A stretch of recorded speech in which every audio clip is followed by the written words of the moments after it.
बिस्मिल्लाहिर्रहमानिर्रहीम। अस्सलामुअलैकुम नाजरीन। वादा के मुताबिक आपको मैं कब्ज़ का नुस्खा बता रहा हूँ, जो कि शुगर वालों की कब्ज़ है। और दूसरा, जो जितनी भी अंतड़ियों में खुश्की है, दायमी कब्ज़ है, जितनी मर्ज़ी पुरानी, इंशाअल्लाह ताला आप इस्तेमाल करेंगे तो दुआओं में याद रखेंगे। सबसे पहला जो नुस्खा है वो गुलकंद आपने लेनी है 10 तोला। मनक्का जो होता है, ये बड़े अंगूर जो होते हैं वो खुश्क किए होते हैं, उनको मनक्का कहते हैं। और मनक्का आपने लेना है 5 तोला, लेकिन उसके तुखम आपने पहले निकाल लेने हैं। लेकर इस्तेमाल करने से पहले आपने उसके तुखम जो है, मतलब बीज जो होते हैं, वो निकाल देने हैं। उसको कहते हैं मवीज़ मनक्का। मगज़ बादाम आपने लेने हैं 5 तोला। और मगज़ बादाम जो है ये अच्छे वाले लें, जिनमें तेल होता है, क्योंकि वो आयल ही है जो काम करता है। अगर आयल वाले ना होंगे तो वो जो खुश पुराने बादाम होंगे, तो मगज़ हो बादाम होंगे तो वो काम नहीं करेंगे, इतना काम नहीं करेंगे जितना उसने को करना चाहिए। और सकमूनिया एक दवाई है, बहुत देर से चली आ रही है। सकमूनिया वलैती आपने लेना है। ये आपने 3 माशे लेना है। 6 माशे ले लें और अच्छा हो जाएगा। और 6 माशे ले लें, 6 माशे सकमूनिया ले लें। और रोगन बादाम आपने 5 तोला लेना है। सबसे पहले आपने मगज़ बादाम और सकमूनिया, मगज़ बादाम और इसको मनक्के को बहुत ज़्यादा इसको बारीक करना है, कूट कूट के बिल्कुल वो मजून की शक्ल का बन जाएगा।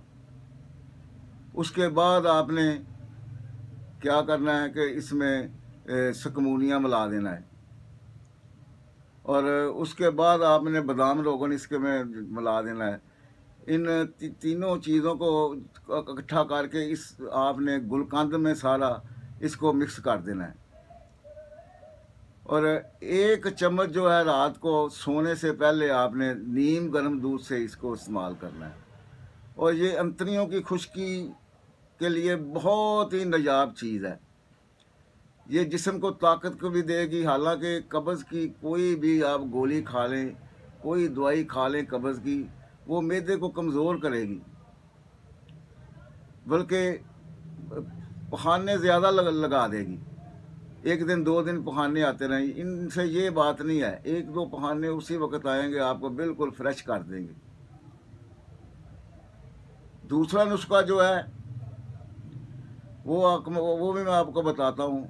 उस पर थोड़ी सी मेहनत है, तो वो समझ लें तो उस तरीके से आप बना लें। और इंशाअल्लाह ताला ये ख़ास कर शुगर वालों के लिए है। ये वो नुस्खा है कि जो जिस्म को मजबूत करता है, बल्कि कब्ज़ होने की कमज़ोरी होने के बजाय मजबूत करता है। हालांकि एक दिन अगर कब्ज़ की दवाई खा लें तो दूसरे दिन तीसरे दिन सख्त कब्ज़ हो जाएगी। लेकिन इस नुस्खे में ये है कि एक दिन आपने खाई है, 2 दिन खाए, बेशक रोज़ाना खाएं, ये आपको तंग नहीं करेंगे। बार बार पेट में गुड़ नहीं होगी, गड़गड़ाहट नहीं, किसी किस्म की वो तंग नहीं करेगा ये आपको। और बनाएं और मुझे दुआओं में याद रखें।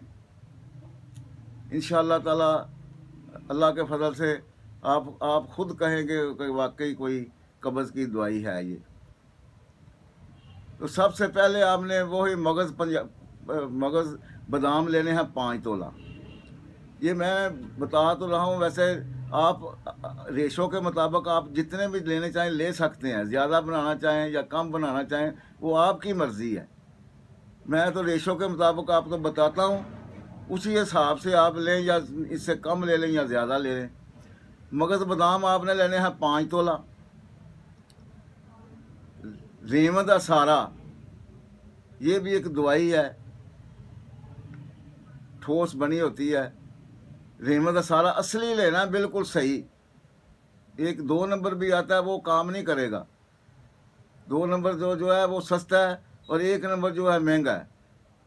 1 नंबर का निशानी ये है कि आप इसको किसी हावन दस्ते में थोड़ा सा ऐसे चोट लगाएंगे तो ये सारा बिल्कुल वो सही पिस जाएगा।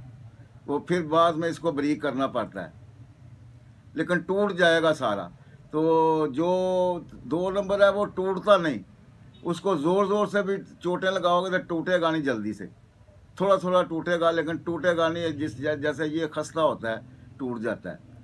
और उसके बाद आपने मस्त की रूमी लेनी है 1 तोला, रहमत सारा 2 तोला, मस्त की रूमी 1 तोला, मगज़ बादाम 5 तोला।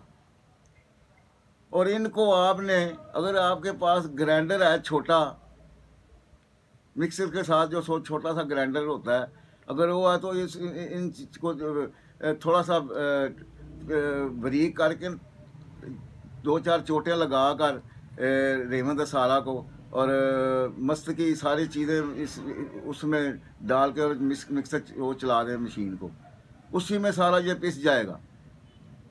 जब पिस जाए तो थोड़ा बहुत अगर मोटा भी रह जाए तो उसको आप किसी कूड़े डंडे में रख कर तो थोड़ा सा इसको रगड़ लें। रगड़ कर एक आधा छोटा सा पानी, थोड़ा सा एक छींटा लगाकर पानी का इसको आप रगड़ें। और ये इसकी चने से बड़ी गोलियां, जो काबली चना होता है, सफ़ेद चना, उसके बराबर गोलियां बना लें। 1 गोली आपने रात को दूध के साथ, नीम गर्म दूध के साथ खानी है। अगर देखें, अगर 1 गोली से मुझे खाना सही आ गया है तो 1 ही रखें। अगर नहीं आया 2 कर दें दूसरे दिन, फिर भी नहीं सही हुआ 3 कर दें। 4 तक आप गोलियां खा सकते हैं। और सबसे बड़ी बात है, यह तंग नहीं करेगा आपको, किसी किस्म की तो आपको तकलीफ नहीं देगा। और ये ख़ास कर शुगर वालों के लिए नुस्खा है। शुगर वालों को जो कब्ज़ होती है वो बहुत बुरी कब्ज़ होती है। 4-4, 5-5 दिन पखाना नहीं आता। वो चारे, अगर पखाना नहीं आएगा तो भूख भी नहीं लगेगी, किसी चीज़ को उसका दिल नहीं चाहेगा। कब्ज़ बहुत बड़ी मर्ज़ है जिसको छोटी नहीं समझना चाहिए। तो बस यही नुस्खा था जो मैंने आपसे वादा किया था, मैंने बता दिया है। तो बनाओ और अल्लाह ताला के फजल से मुझे दुआओं में याद रखो। खुदा हाफ़िज़।